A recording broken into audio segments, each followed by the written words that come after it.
Hello friends, মই সফিৰ ৰহমান আৰু আপোনালোকে চাই আছে SRB Assam Info YouTube channel.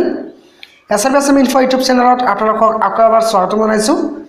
বন্ধুসকল আপোনালোকৰ 4th semester অৰ্থাৎ কোৰ্স 508 509 নাইবা 510 পৰীক্ষাৰ ইমিটেশন কাৰ্ড হল টিকেট যাক আমি এডমিট কাৰ্ড বুলিও কওঁ ইতিমধ্যে NISৰ অফিচিয়েল ৱেবসাইটত আহি পাইছে আপোনালোকে ডাউনলোড কৰি ল'ব পাৰিব।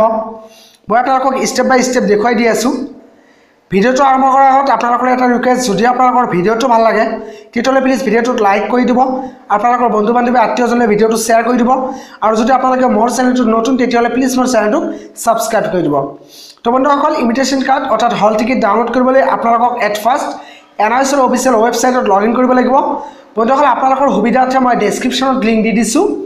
আপোনালোকে লিংকত ক্লিক কৰি ডাইৰেক্ট NISৰ অফিচিয়েল ৱেবসাইটলৈকে আহিব পাৰিব আৰু অফিচিয়েল ৱেবসাইটটো খোল খোৱাৰ পাছত আপোনালোকে কি কৰিব অকণমান স্ক্ৰল ডাউন কৰিব আৰু স্ক্ৰল ডাউন কৰাৰ পাছত চাওক ইয়াত এক নম্বৰত এটা অপচন আছে hall ticket intimation card for 4th DLED examination 508-509/510 scheduled from 15 March 2019 আপোনালোকে এই লিংকটোত ক্লিক কৰি দিব আৰু এই লিংকটোত ক্লিক কৰাৰ পাছত আপোনালোকে এনেকুৱা এটা ইন্টাৰফেস দেখিবলৈ পাব আৰু ইয়াত দিবলৈ কৈছে আপোনালোকক ইন্টাৰ ইউৰ এনৰলমেন্ট নাম্বাৰ আপোনালোকক ইয়াত দিব লাগিব এনৰলমেন্ট নাম্বাৰ তো মই ইয়াত ইতিমধ্যে এটা এনৰলমেন্ট নাম্বাৰ দি দিছো।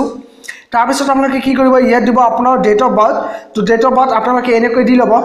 চাওক ইয়াত মই কেনেকৈ ডেট অফ বাৰ্থ দিছো 01 ইয়াত দিছো মই এটা হাইফেন তাৰ পিছত 09 তাৰ পিছত হাইফেন তাৰ পিছত ইয়াত 1995 তো ইয়াত এটা 1 বেসিক আছে মই এটা ইয়াৰ পৰা এৰেজ কৰি দিছো 1995 দি লৈছো মই ইয়াৰ পৰা।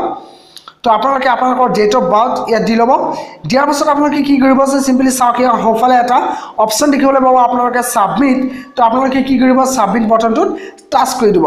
তো মই সাবমিট বাটনত টাচ কৰি দিলো। টাচ কৰাৰ পাছত আপোনালোকৰ এডমিট কাৰ্ড হল টিকেট অৰ্থাৎ ইমিটেশন কাৰ্ড আপোনালোকৰ সন্মুখত এনেকুৱাকৈ খোল খাব আৰু ইয়াতে চাওক আপোনালোকৰ enrolment number reference number name of the teacher father's name mother's name ইয়াত দিয়া থাকিব মিডিয়াম দিয়া থাকিব তাৰ পিছত থাকিব ইয়াত আপোনালোকে কোনটো সাবজেক্ট সিলেক্ট কৰিছে আপোনালোকে ইয়াত ভালদৰে চাই ল'ব যে আপোনালোকে 508 সিলেক্ট কৰিছে তাৰ পিছত 509 সিলেক্ট কৰিছে নে 510 সিলেক্ট কৰিছে আৰু সোঁফালে দিয়া থাকিব আপোনালোকৰ পৰীক্ষাৰ তাৰিখ আপোনালোকে ইয়াত চাই ল'ব পাৰিব পৰীক্ষাৰ তাৰিখ আৰু পৰীক্ষাৰ সময়।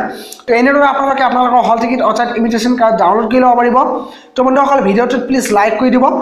বন্ধুসকল ভিডিওটো চোৱাৰ বাবে আপোনালোকক অশেষ ধন্যবাদ জ্ঞাপন কৰিছো। আন এটা নতুন ভিডিওতে আপোনালোকৰ লগত পুনৰ লগ পোৱাৰ আশাৰে ইয়াতে বিদায় লৈছো। বাই বাই টেক কেয়াৰ জয় অসম।